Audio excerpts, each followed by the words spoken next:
느헤미야 8에서 9장 말씀과 예배의 회복. 예루살렘의 성벽은 마침내 완성되었습니다. 하지만 하나님이 정말 회복하고 싶으셨던 것은 무너진 돌담만이 아니었습니다. 이제 하나님은 무너진 사람의 마음, 흐려진 공동체의 믿음, 잊혀진 말씀의 자리를 다시 세우십니다. 그래서 모든 백성이 수문 앞 광장에 한마음으로 모입니다. 이번에는 돌과 흙이 아닌 하나님의 말씀을 쌓기 위해서였습니다. 백성들은 학사 에스라에게 나아가 모세의 율법책을 가져와 읽어달라고 간청했습니다. 에스라는 새벽부터 정오까지 수문 앞 광장에서 남녀노소 온 회중에게 율법을 낭독했고, 레위 사람들은 그 말씀의 뜻을 풀어주어 백성이 알아듣게 합니다. 에스라가 하나님을 송축하자 모든 백성은 두 손을 들고 아멘, 아멘하고 화답하며 엎드려 경배했습니다. 그런데 말씀을 들은 백성들은 울기 시작했습니다. 오랜 시간 잊혀졌던 하나님의 뜻 앞에서 자신들이 얼마나 멀리 떠나 있었는지를 깨달았기 때문입니다. 그때 느헤미야와 에스라 그리고 레위인들이 오늘은 너희 하나님 여호와의 성일이니 슬퍼하지 말고 울지 말라. 돌아들 가서 살찐 짐승들을 잡아 푸짐하게 차려서 먹고 마시고 준비하지 못한 사람과도 음식을 나누며 기뻐하라. 여호와로 인하여 기뻐하는 것이 너희의 힘이니라. 이 말은 단순한 위로가 아니었습니다. 회개의 눈물은 귀하지만 하나님의 은혜를 기뻐하는 것이 새로운 삶의 동력이 된다는 진리를 선포한 것이었습니다. 그 다음 날 지도자들은 말씀을 더 자세히 배우다가 초막절 규례를 발견합니다. 백성들은 기록된 말씀대로 나뭇가지를 꺾어 초막을 짓고 초막절을 지켰습니다.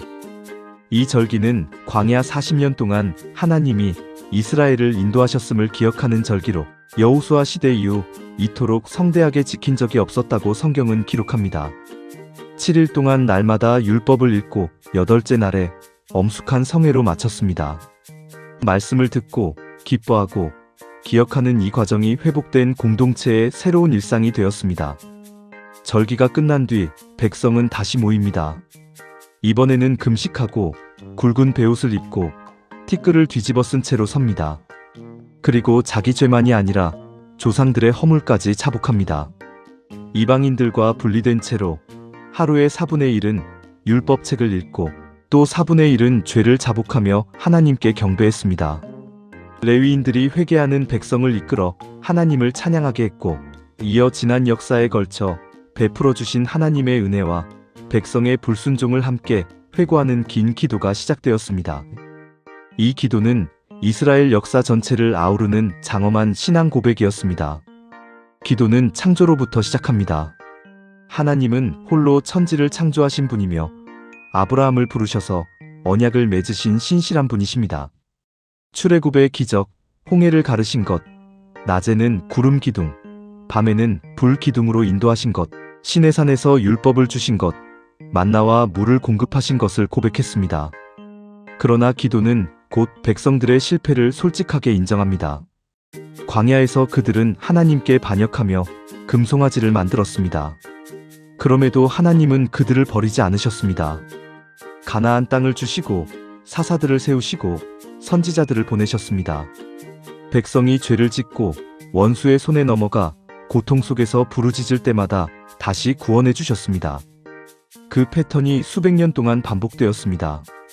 죄의 심판, 부르짖음, 구원, 다시 죄. 그런데도 하나님은 이스라엘을 멸하지도 버리지도 않으셨습니다. 이 기도의 중심은 인간의 실패가 아니라 하나님의 인자와 긍휼입니다. 기도는 바벨론 포로기까지 이어집니다. 하나님은 선지자들을 통해 수없이 경고하셨지만 백성은 듣지 않았고 결국 이방 나라의 손에 넘겨졌습니다. 그러나 그것조차 하나님의 공이었고 하나님은 불의하지 않으셨다고 고백합니다. 오히려 자신들이 악했다고 인정합니다.